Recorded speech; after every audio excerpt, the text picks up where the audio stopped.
Assalamualaikum warahmatullahi wabarakatuh. Selamat pagi dan selamat siang kepada anak-anakku semuanya, kelas 11 dan kelas 12. Pada pertemuan kali ini, Pak Gun akan menyampaikan persiapan untuk di pertemuan keempat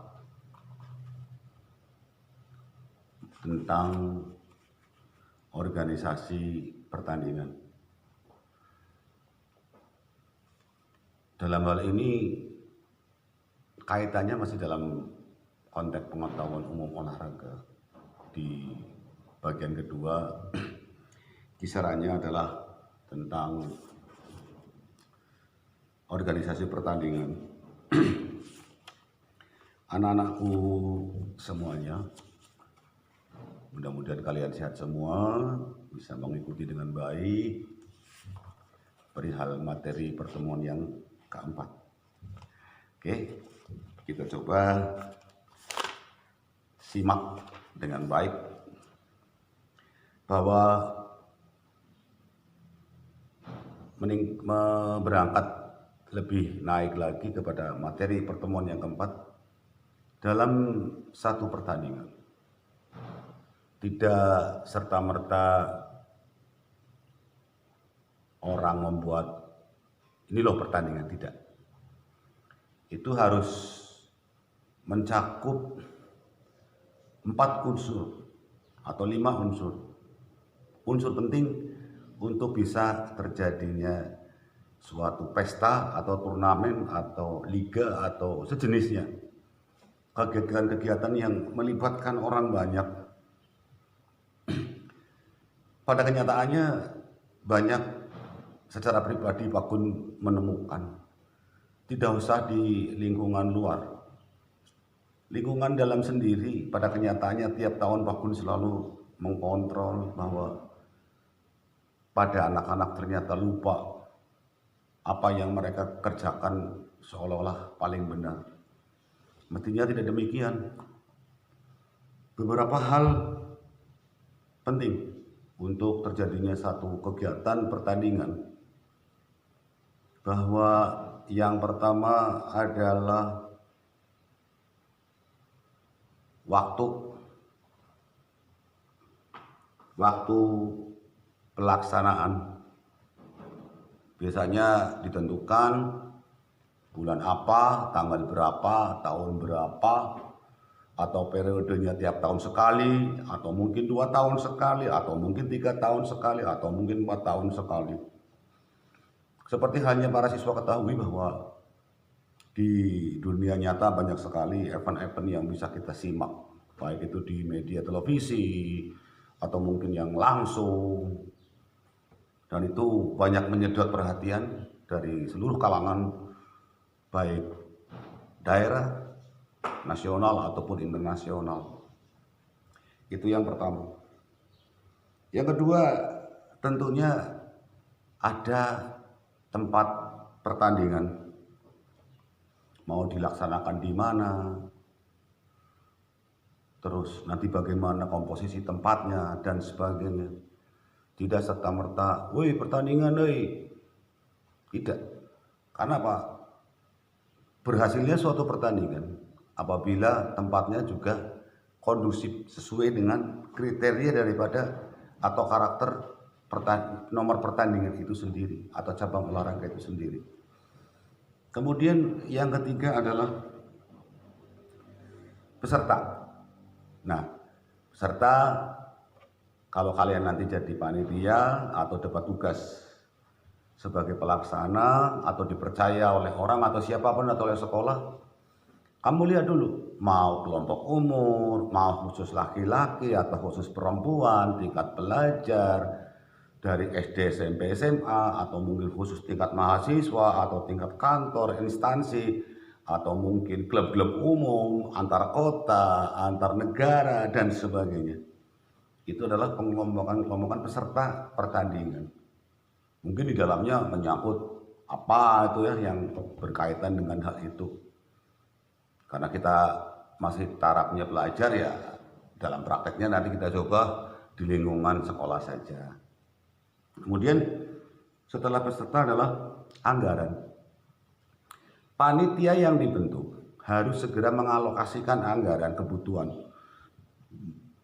dari hari pertama persiapan sampai dengan final penyerahan medali dan ditentukan oleh pemenangnya. Dari 0 rupiah sampai sekian rupiah harus dianggarkan, mengalokasikan untuk administrasi, persiapan untuk mengadakan perwasitan, penginapan atau akomodasi pemain atau atlet, akomodasi wasit, kemudian bagaimana penataan penontonnya. Jadi ini bisa terkait dengan dunia bisnis, bisa dikaitkan ke sana. Kalau misalnya kita mengundang luar daerah, bagaimana memfasilitasi penginapan untuk tamu-tamu atau peserta yang dari luar daerah. Nah, dari hal-hal inilah mungkin sedikit garis besar bahwa untuk terjadinya suatu pelaksanaan pertandingan, poin-poin tadi jangan lupa. Yang pertama tentunya waktu pertandingannya atau waktu pelaksanaannya. Kemudian panitianya sudah terbentuk atau belum, kemudian anggarannya bagaimana, ataukah dari pemerintah daerah, atau dari sekolah, atau subsidi sendiri, dan lain-lain, atau mungkin dari sponsor. Ya.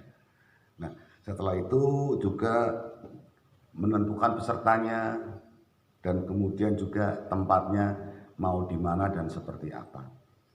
Nah, setelah itu semua, bagian penting yang akan merupakan sebagai motor daripada penggerak kegiatan ini sendiri, pertandingan, adalah bagaimana tugas selanjutnya adalah panitia pertandingan. Di sini paling tidak mengidentifikasi bahwa panitia akan mengundang kelompok umur atau instansi tertentu atau klub tertentu dengan menggunakan misalnya sistem gugur lah, atau mungkin setengah kompetisi lah, atau mungkin kompetisi penuh. Ini akan ditentukan dengan berbagai faktor. Yang lebih praktis di antara poin tadi adalah sistem gugur. Di samping waktunya sedikit, terbatas, tidak bertele-tele, cepat selesai, murah, dibandingkan lebih mahal kepada setengah kompetisi atau kompetisi penuh. Karena apa? Di dua event ini waktunya lama dan menguras tenaga yang sangat luar biasa sekali. Biasanya dalam liga-liga sepak bola, liga basket, liga voli, dan lain-lain, banyak cabang-cabang olahraga yang menggunakan sistem setengah kompetisi atau kompetisi penuh. Nah, untuk para pelajar semuanya, para siswa kelas 12 dan kelas 11, khususnya hari ini pertemuan keempat, aku akan membahas khususnya adalah sistem gugur. Sistem gugur di mana tim yang gugur atau pemain yang gugur langsung tersisih, tidak akan mengikuti pertandingan selanjutnya. Sedangkan pada poin ini, siapa-siapa tim atau pemain yang berjaya, dia akan langsung melonjak kepada babak-babak selanjutnya. Dalam sistem gugur sendiri ada dua cara. Yang pertama menggunakan sistem gugur bye, yang kedua dengan cara sistem gugur pendahuluan atau puronde.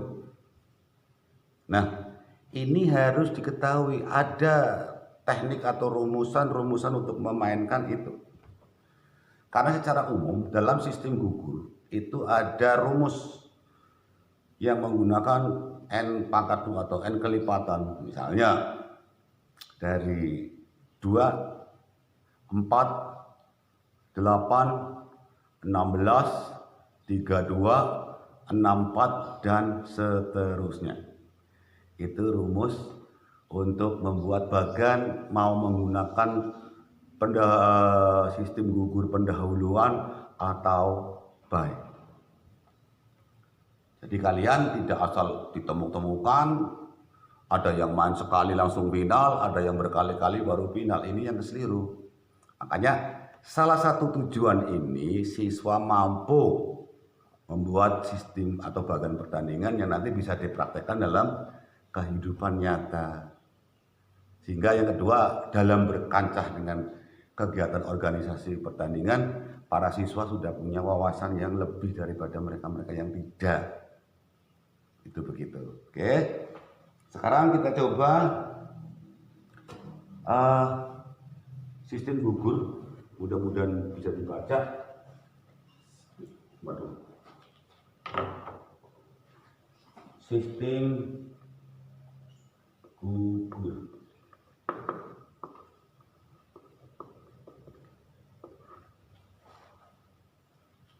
Kayak kurang jelas ya sebentar. Sistem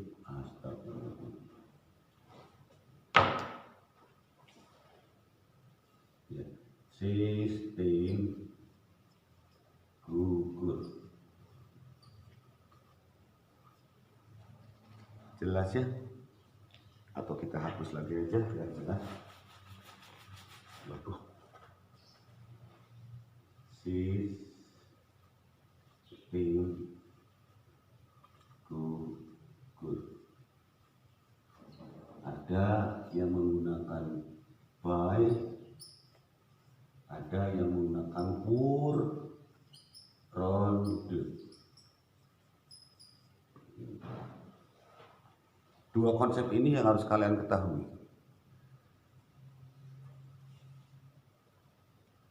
Dari sini kalian akan berlari tetap akan menggunakan satu rumus, yaitu N pangkat 2. Contoh di sini misalnya 2, 4, 8, 16, 32, 64 dan seterusnya. Nanti ini untuk bermain bagaimana kita akan menggunakan ronde atau pendahuluan. Sekarang kita coba. Misalnya peserta 5. Kita akan menggunakan apa? Kalau menggunakan by,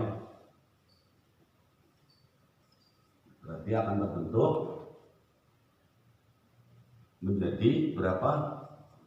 Menjadi 8. Ini rumusnya. Jadi 1, 2, 3, 4, 5, 6, 7, 8.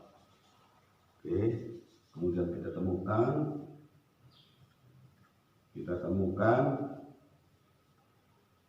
ya seperti ini. Oke. Kalau sudah begini, kalian harus meletakkan by dengan benar dan adil. Ya, misalnya kalau by itu ganjil atau 1 atau ganjil, itu bebas. 1 bebas, mau di atas atau di bawah. Tapi kalau 3, yang di atas lebih banyak, yang di bawah sedikit. 5 juga sama. By-nya yang 3 di atas, yang 2 di bawah. Tapi kalau by-nya genap, otomatis akan sama. Contoh, karena ini by-nya pesertanya 5, akhirnya menjadi 8, by-nya adalah sama dengan 3. Maka akan ditempatkan 1, 2, 3. Oke ya. 1, 2, 3. Oke, mudah-mudahan kalian jelas. Kemudian kalau menggunakan puronde, ya puronde, ini saya hapus.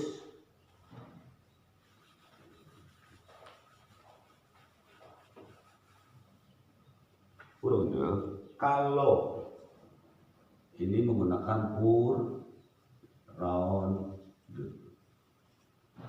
ini akan turun ke bawah, ya. Ini akan menjadi 4, 1 pur ronde. Hingga demikian 1, 2, 3, 4, 5. Yang mana Pak yang puronde? Puronde adalah ini.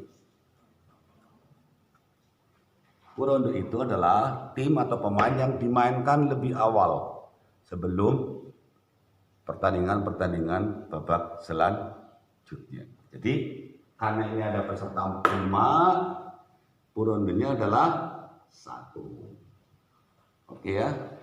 Ini contoh yang paling gampang. Sekali lagi saya ingatkan, untuk memperjelas keterangan ini, para siswa silahkan you browsing sumber yang sejelas-jelasnya dimanapun kamu temukan, kamu pelajari sebagai bahan perbandingan.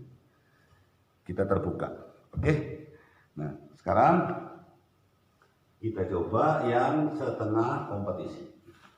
Saya hapus.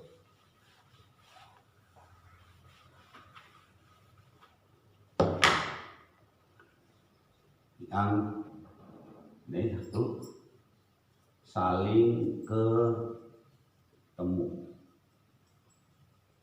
Misalnya setengah kompetisi atau kompetisi.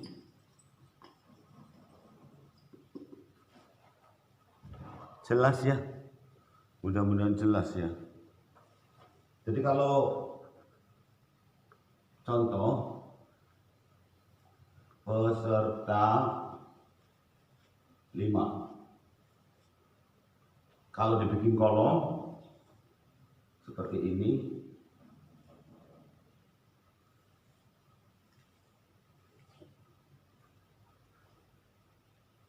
kolom-kolom 1, 2, 3, 4, 5, 1,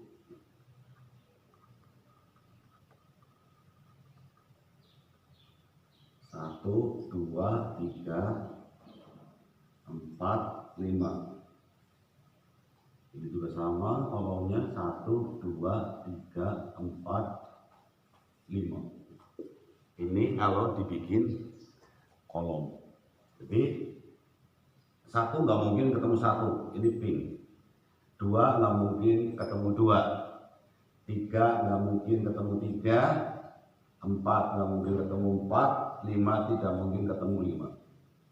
Sehingga yang ada pertandingannya adalah 1 lawan 2, 1 lawan 3, 1 lawan 4, 1 lawan 5, dan seterusnya. Misalnya 1 lawan 2 skornya 2-0, 2-0.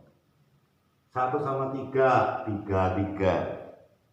1 sama 4, 0-0, dan seterusnya dan seterusnya. Nanti di sini akan diketahui 1 menangnya berapa kali, 2 menangnya berapa kali, 3 menangnya berapa kali, dan sebagainya. Pada kolom-kolom ini bisa dirubah menjadi nama orang, nama klub atau tim atau negara pada cabang itu. Saya kira itu mudah-mudahan jelas ya. Mudah-mudahan jelas. Nah sekarang buat kalian semuanya, untuk mempertajam kalian belajar tentang bagan pertandingan, khususnya di organisasi pertandingan, untuk kelas 12, kelas 12 membuat bagan pertandingan sistem gugur dengan menggunakan sistem gugur pendahuluan. Pesertanya adalah 19 dan 25 peserta. Ya, nanti kalian isi di bagan itu nama siapa gitu kan ya. Nah kemudian di tugas yang kedua untuk kelas 12, kalau tadi sistem gugur, sekarang yang saling ketemu pesertanya adalah 9. Kamu kelas 12 dicoba menggunakan kolom ini. Ini diisi dengan nama peserta. Tak siapa dari 9 peserta itu. Itu kelas 12. Kalau sudah kamu garap, kamu bikin file kemudian dikirimkan ke aku. Oke ya. Untuk kelas 11 nanti kalian akan membuat bagan pertandingan. Pesertanya adalah 13, 18, dan 25. Kamu bikin salah satunya dari nomor yang peserta 13 menggunakan by, yang 12 dan 25 adalah menggunakan sistem gugur pendahuluan. Dicoba ya. Selamat mencoba. Sekali lagi, tidak ada orang yang sempurna. Tak ada gading yang tak retak. Di atas langit masih ada langit. Mudah-mudahan penjelasan ini jelas, bisa dipahami. Sumber silakan kamu buka dari manapun. Insya Allah akan mempertajam kalian, sehingga kalian setelah bisa ini, menguasai ini, di luar ada kegiatan pertandingan, kamu sebagai panitia tidak akan kehilangan akal. Kamu akan cerdas bermain di dalam. Demikian, kurang lebihnya minta maaf. Terima kasih atas perhatiannya. Assalamualaikum warahmatullahi wabarakatuh. Sampai jumpa lagi.